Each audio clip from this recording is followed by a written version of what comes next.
The Library of Alexandria, the greatest repository of human knowledge in the entire ancient world, held an estimated 700,000 scrolls. We blame the fire for all of that lost knowledge, as we all scroll right past far more than that information every single day. So I want to ask you something completely honest.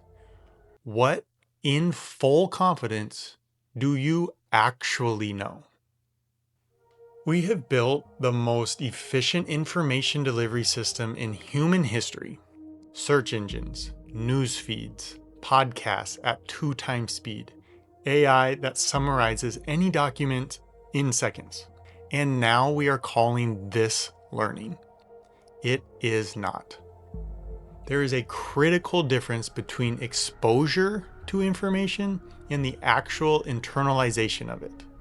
Most people have yet to examine that gap. Cognitive scientist Robert Bjork spent decades studying what he called desirable difficulties. He found that the conditions people actually believe are the most efficient for learning, rereading, highlighting, watching podcasts at speed, actually undermine the learning. These methods are saving cognitive effort. The problem is, cognitive effort is exactly what creates memory. We have optimized our minds for consumption in the thought that it'll open up more space, but not for comprehension. That is the old way. We were even taught this way to learn, to study, to memorize. But most of us are still living inside of it right now, unaware of the more efficient ways to learn.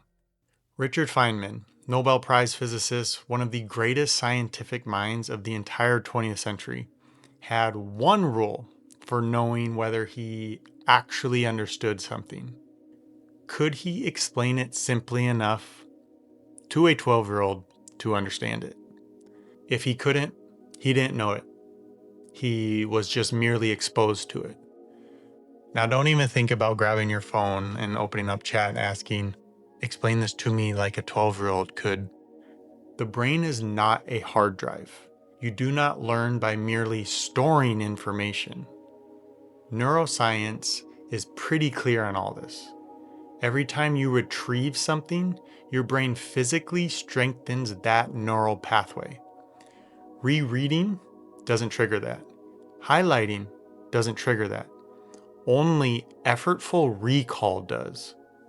You learn by processing it, compressing it, then testing it against what you already know, those current neural pathways, and then producing something from it.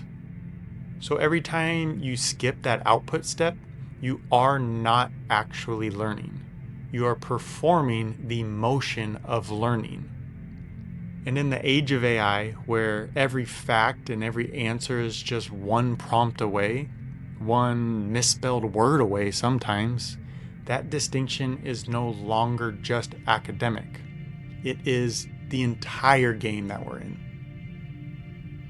Here's a better way. 3 moves.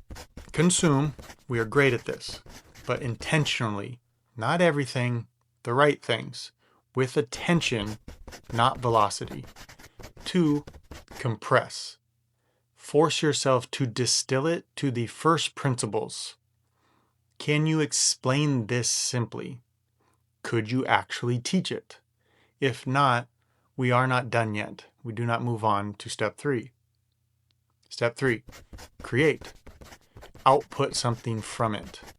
Write it, build it, record it, teach it. The output loop is what converts exposure into understanding. Without it, information passes right through you. It does not ever become thought. This video is this framework in practice. By forcing myself to teach this, I now understand it deeper than I did before I pressed record. This is not a coincidence. This is how learning actually works. Here is where the urgency comes in. For most of history, Human intelligence was a scarce resource, but once that resource becomes widely available, entire infrastructures are built around it. Edison, light bulb, energy. Ford, motor, transportation. Internet, communication. Our best thinkers, Einstein, Tesla, Musk, Gates, they were the outliers. Their cognitive ability alone, their intellect, was the scarcity. Now that information retrieval is in our pockets. AI is rapidly reducing the cost of that retrieval, summarization, and basic cognition, which means, following the same logic that applies to every single other scarce resource that eventually became abundant, the demand for genuine human thought is about to explode. Not faster thinking, not more information, deeper thinking, better ideas, the kind that synthesizes, judges, and create direction. The world does not need faster consumers of information. It needs people who can actually think, who actually want to think. The consume, compress, create, it's not just a productivity hack. I even thought it was in the beginning. I stumbled upon it because I felt like I was feeling pretty behind all of this. What it is, though, it is a preservation strategy for the one resource that AI cannot replicate: your mind. I'm Troy Michael Scott. Come think with me.